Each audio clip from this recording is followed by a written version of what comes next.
Radio Laser 95.9. Bonjour à tous, Tarek à l'antenne. Aujourd'hui accompagné de Tristan, John et Erwan, je vous propose en direct une émission d'une petite demi-heure sur la vie rennaise et plus particulièrement sur la vie étudiante. Moi j'ai trouvé que c'était sympa, ça change un peu de tout l'aspect scientifique qu'on a à l'INSA, donc c'est un peu différent comme cours.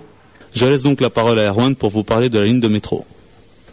Salut à tous. Rennes grandit à vue d'œil et la queue pour entrer dans les bus aux heures de pointe devient catastrophique. C'était vraiment une bonne idée, quoi. Ça nous changeait de ce qu'on avait d'habitude.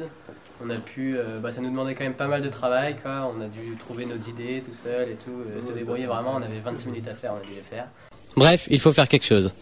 La mairie de Rennes a donc décidé qu'il serait pas mal d'avoir un deuxième métro dans la ville, ça simplifierait peut-être le problème. Mais personne ne l'oublie, nous sommes encore en temps de crise, donc plus personne n'a de sous, ni la mairie de Rennes, ni les Rennais.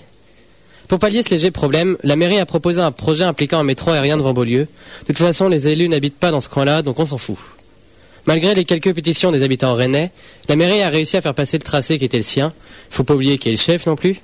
Enfin, ne négligeons pas le travail de monsieur Jean Delègue, patron de l'Institut TEM aux régions, et proche de monsieur Daniel Delaveau, maire de Rennes, qui était chargé de la concertation avec les habitants et qui a gentiment écouté le projet des habitants.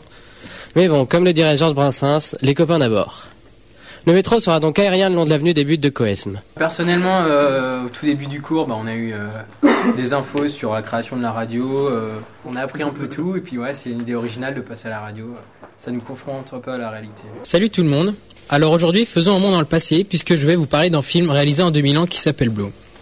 Il met en scène l'histoire d'un citoyen américain, George Young, dans les années 70, qui voulant mener la grande vie en Californie avec son ami Tuna, va commencer à revendre de la drogue douce. Interprété par Johnny Depp, le personnage va profiter d'une ascension fulgurante dans son expérience professionnelle et personnelle. À la fois témoignage et film biographique sur George Young, ce long métrage retranscrit l'univers de la drogue vers les années 70. Drame biopic mélangeant amour et drogue, le spectateur est subjugué par la performance de Johnny Depp en personnage principal de par sa classe et son style.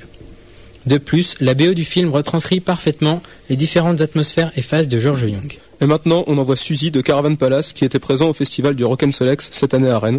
On en profitera alors pour ensuite vous proposer un reportage sur la mise en place et l'organisation d'un festival d'une telle ampleur, avec la participation entre autres du président de l'édition 2010.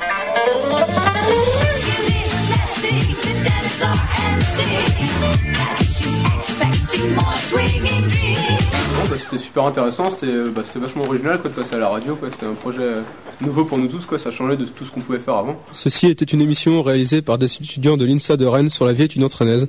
Merci à tous de nous avoir écoutés sur Radio Laser. Nous vous souhaitons à tous une bonne fin de journée et à bientôt. De la part de toute l'équipe, on dit merci Sylvain et puis à la prochaine. Radio Laser.